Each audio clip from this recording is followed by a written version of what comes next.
3 a.m. You're staring at the ceiling. Your phone is face down on the nightstand because you promised yourself you wouldn't check it. Your mind is running through tomorrow's to-do list for the fourth time. You feel broken. You feel like something is wrong with you. But the real answer is far stranger. For most of human history, waking up in the middle of the night wasn't a malfunction. It was Tuesday. Your ancestors didn't sleep the way you think they did. They didn't lie down at 10 p.m. and wake up 8 unbroken hours later, like a light switching off and on. That idea, the one you've been failing to live up to your whole life, is surprisingly new. And the truth about what came before it might change how you feel about your own nights forever.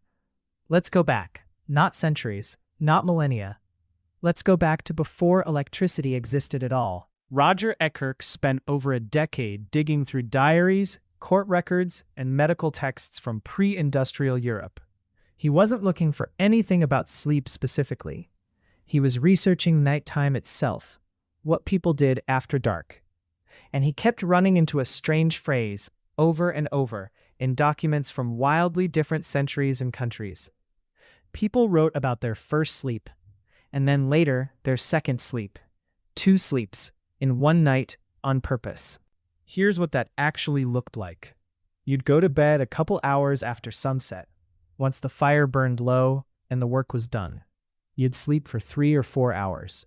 Then you'd simply wake up, not in a panic, not checking a clock because clocks barely existed and certainly weren't in your bedroom. You'd just be awake, in the dark, for an hour or 2. What did people do during that hour? They prayed. They talked quietly with a spouse. They tended a low fire.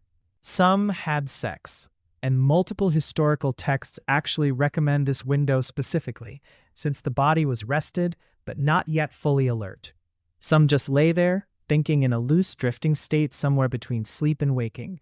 Then, after an hour or so, drowsiness would return and they'd fall into their second sleep until morning.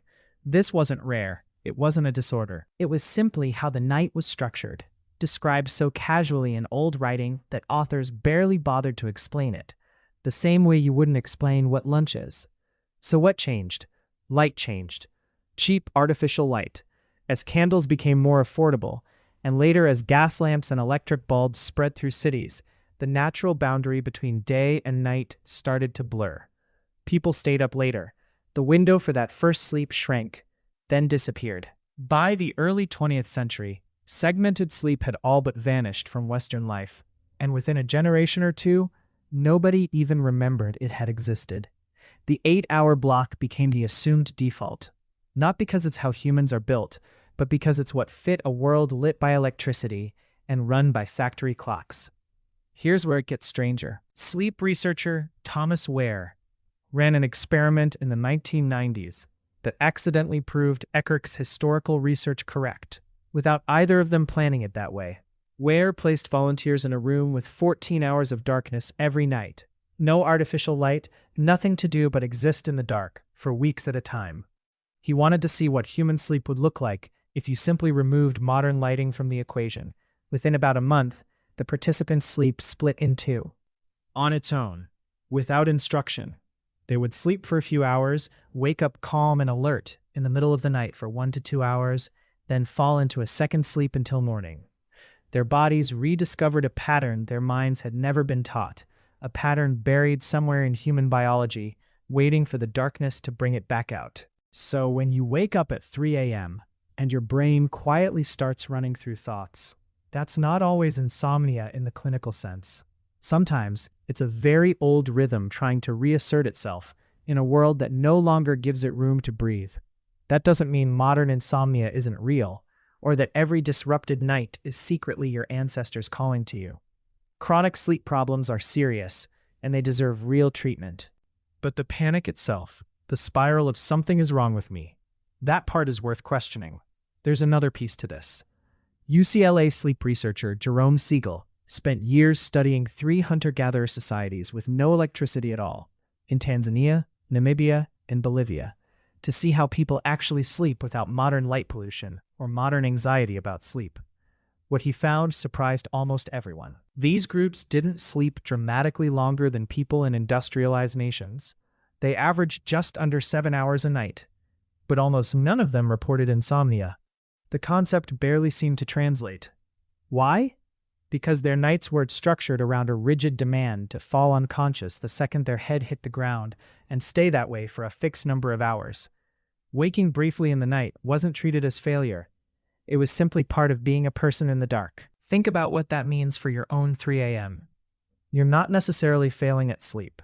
You may be experiencing a pattern that is, in some sense, more natural to your species than the one you've been told to expect. Your ancestors would have found the modern demand almost bizarre, the idea that you must fall unconscious in one unbroken block, or something has gone wrong with you. That doesn't mean you should throw out every modern sleep habit. Light pollution, screens, and stress are real problems that segmented sleep doesn't erase. But the shame, the specific fear that wakes you up further, that you have broken something essential about yourself, that fear is largely modern. It's a side effect of clocks and light bulbs, not a verdict on your body.